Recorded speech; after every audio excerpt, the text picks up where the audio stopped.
আসলে ওনার মূল্যায়নটা কিন্তু মহাকালের হাতে, এটা আমাদের হাতে না, এটা আমাদের কারো হাতে না। এরকম একজন ব্যক্তিত্বের মূল্যায়ন আমরা করতে পারবো না, মানে ওই ক্ষমতা আসলে আমাদের নাই।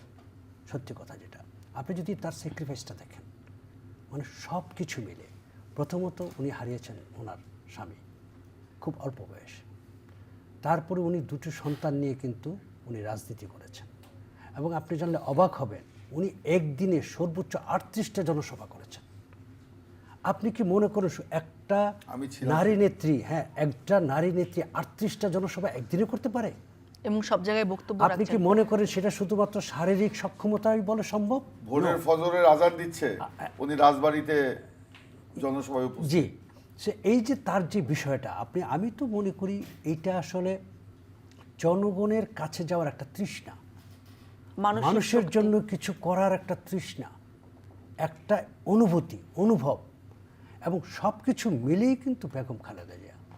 এবং এটা যদি না, মানে আমি যে ফ্যাক্ট এটা যে ওনার যদি এই নেশা না থাকতো যে আমি জনগণের জন্য কাজ করব, মানুষের জন্য কাজ করব, তাহলে কিন্তু একদিনে 38টা জনসভা তিনি করতে পারেন না।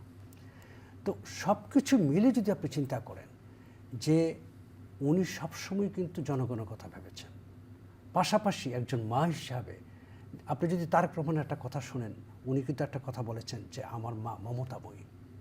উনি কিন্তু ওনার যে মমতা, মা হিসাবে যে মমতাটা দেওয়া তার দুই সন্তানকে, উনি কিন্তু সেটা দিয়েছেন। পাশাপাশি আবার যে মমতা দেওয়া দরকার জনগণকে, সেটিও কিন্তু তিনি দিয়েছেন।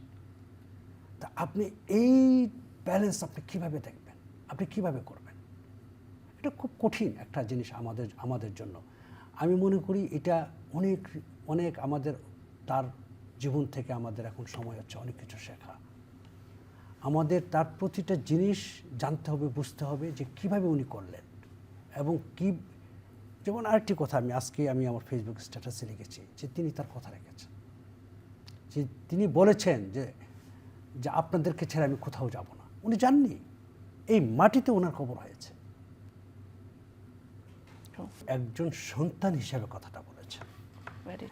আমরা কিন্তু সবসময় ভুলে যাই, মানে যারা বিএনপির রাজনৈতিক নেতাকর্মী তারা তো ভুলে যাই, বাংলাদেশের অসংখ্য রাজনৈতিক নেতাকর্মী থেকে শুরু করে সাধারণ মানুষ পর্যন্ত ভুলে যায় যে তারেক রহমান এবং খালেদা জিয়া পিতা পুত্রের একটা সম্পর্ক, মাতা এবং পুত্রের একটি সম্পর্ক রয়েছে। এবং এই যে সম্পর্কটা রাজনীতির বাইরে, তারেক রহমানের নেত্রী খালেদা জিয়া ছিলেন, আবার তারেক রহমানের মাও ছিলেন খালেদা জিয়া।